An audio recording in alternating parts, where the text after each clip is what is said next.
السلام علیکم ورحمۃ اللہ وبرکاتہ۔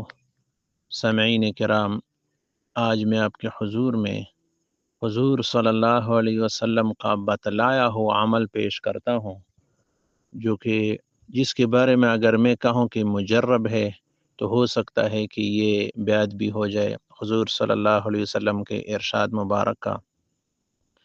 بہرحال حضور صلی اللہ علیہ وسلم نے فرمایا ہے کہ یہ 99 بیماریوں کا علاج ہے اور جنت کے خزانوں میں سے ایک خزانہ ہے۔ سامعین کرام، یہ عمل دل کو سکون دیتا ہے، پریشانیوں کو ختم کر دیتا ہے، رزق کو بڑھاتا ہے، اور غم اور وہم اور حزن، یہ ان سب سے حفاظت کے لیے انتہائی مجرب ہے۔ سامعین کرام، جس طرح کہ آپ کو معلوم ہے کہ انسان زندگی، خوشی اور غم، امید اور مایوسی، سکون اور بے چینی، ان سب کی درمیان ایک سفر ہے۔ کبھی دل مسرور ہوتا ہے تو کبھی غم کے بوجھ تلے دب جاتا ہے، کبھی ذہن مطمئن ہوتا ہے تو کبھی وہم، وسوسے اور بے یقینی اسے گھیر لیتی ہے۔ ان تمام کیفیات میں سب سے زیادہ تکلیف دہ حالت وہ ہوتی ہے جب دل پر بے سبب خوف طاری ہو، ذہن میں انجانی فکر ہو، یا ماضی کے صدمے اور مستقبل کے بے یقینی دل کو ڈرا دیتی ہے۔ سامعین کرام، یہ خوف اور وہم انسان کو اندر سے توڑ دیتے ہیں۔ وہ شخص جو عام حالات میں بھی با اعتماد ہوتا ہے، ایسی اضطراب کے عالم میں خود کو کمزور محسوس کرتا ہے۔ یہ کیفیت محض خیالات کی نہیں بلکہ روحانی اور قلبی کمزوری کی علامت بھی ہے۔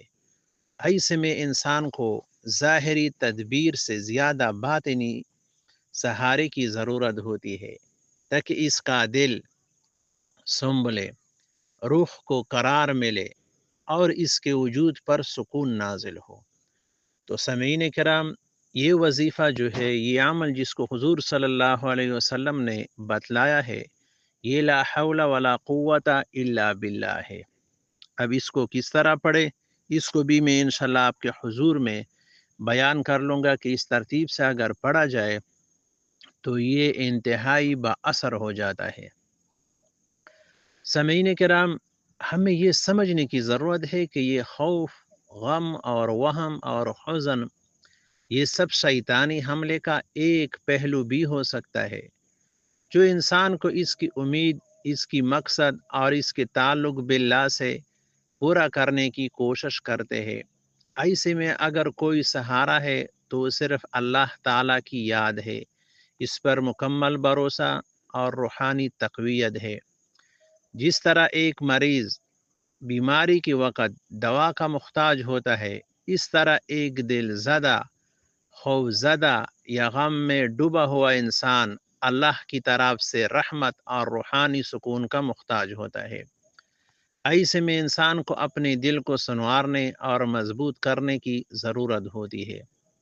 اللہ تعالی ہمیں یہ یقین دلائے کہ ہر مشکل کے بعد اللہ تعالیٰ نے ہمیں یہ یقین دلایا ہے کہ ہر مشکل کے بعد آسانی ہے، ہر اندھیرے کے بعد روشنی ہے، اور ہر دکھ کے بعد سکون ہے۔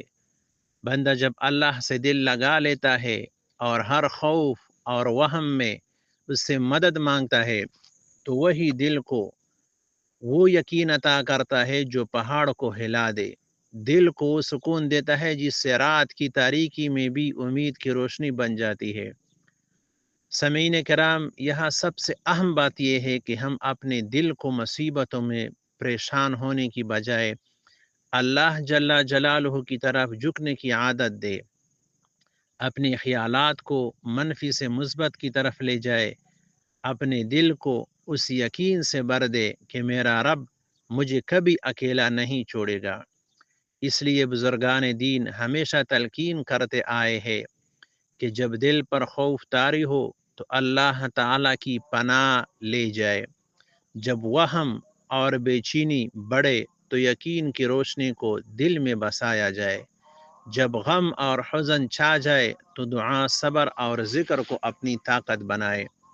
تو سامعین کرام، وہ عمل جو میں نے آپ کو بتایا تھا، لا حول ولا قوت الا باللہ کا، اس کے پڑھنے کا ترتیب یہ ہے کہ شروع میں بھی 21 مرتبہ صلی اللہ علی نبی الامی صلی اللہ علیہ وآلہ وسلم، اور درمیان میں اس کے بعد 500 مرتبہ لا حول ولا قوت الا باللہ یہ پڑھا کرے، اور پھر تیسری مرتبہ آخر میں بھی صلی اللہ علی نبی الامی صلی اللہ علیہ وآلہ وسلم یہ پڑھا کرے۔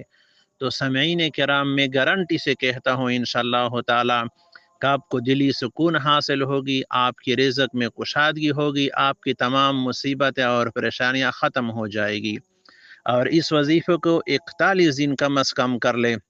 41 دن کے بعد اگر آپ کو انشاءاللہ یقینی طور پر آپ کو سکون اور پریشانیوں سے نجات یہ مل جائے گا، تو اس کے بعد مزید اس طرح پڑھتے رہے تاکہ آئندہ آنے والی جو مصیبتیں ہو وہ بھی ٹل جائے۔